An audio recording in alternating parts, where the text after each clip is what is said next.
Zion classics TV news time. നമസ്കാരം, Zion classics ടിവിയിലേക്ക് സ്വാഗതം. ചാമ്പ്യൻസ് ലീഗ് കിരീടം മരിയൻ കത്തീഡ്രലിലെ അൾത്താരയിൽ സമർപ്പിച്ച് റയൽ മാഡ്രിഡ് ടീം.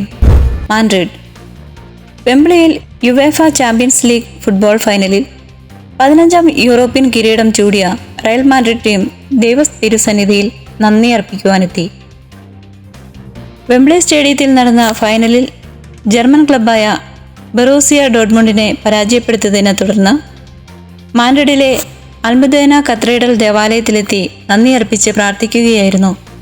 കിരീട നേട്ടം സ്വന്തമാക്കിയ ടീം ഞായറാഴ്ച റയൽ മാഡ്രിഡ് ഒഫീഷ്യലിനൊപ്പമാണ് ദേവാലയത്തിലെത്തിയത്. ടീമിനെ മാഡ്രിഡ് ആർച്ച് ബിഷപ്പ് കർദിനാൾ ജോസ് കോംബോ കത്തീഡ്രലിൽ സ്വീകരിച്ചു. ഫൈനലിൽ 2ാം ഗോൾ നേടിയ വിനീഷ്യസ് ജൂനിയർ, ഗോൾ കീപ്പർ പോർട്ടോ വോയ്സ്, Luka Modric, Toni Kroos, Tchouameni, Camavinga, Carvajal തുടങ്ങിയവർ ഉൾപ്പെടുന്നവരാണ് ദേവാലയത്തിലെത്തി നന്ദി അർപ്പിച്ച് പ്രാർത്ഥിച്ചത്.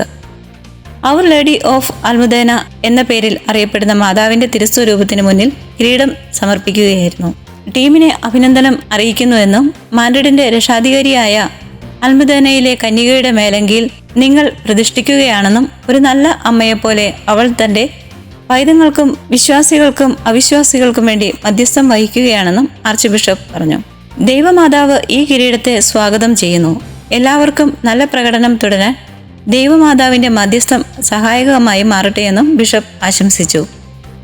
ഇതാദ്യമായല്ല റയൽ മാഡ്രിഡ് ടീം അൽമുദേനയിലെ മരിയൻ സന്നിധിയിൽ നന്ദി അർപ്പിക്കാനെത്തുന്നത്. 2018-ലും 2022-ലും ലിവർപൂളിനെ തോൽപ്പിച്ച് ജേതാക്കൾ ആയപ്പോഴും ടീം ദേവാലയത്തിലെത്തി നന്ദി അർപ്പിച്ചു പോയിരുന്നു.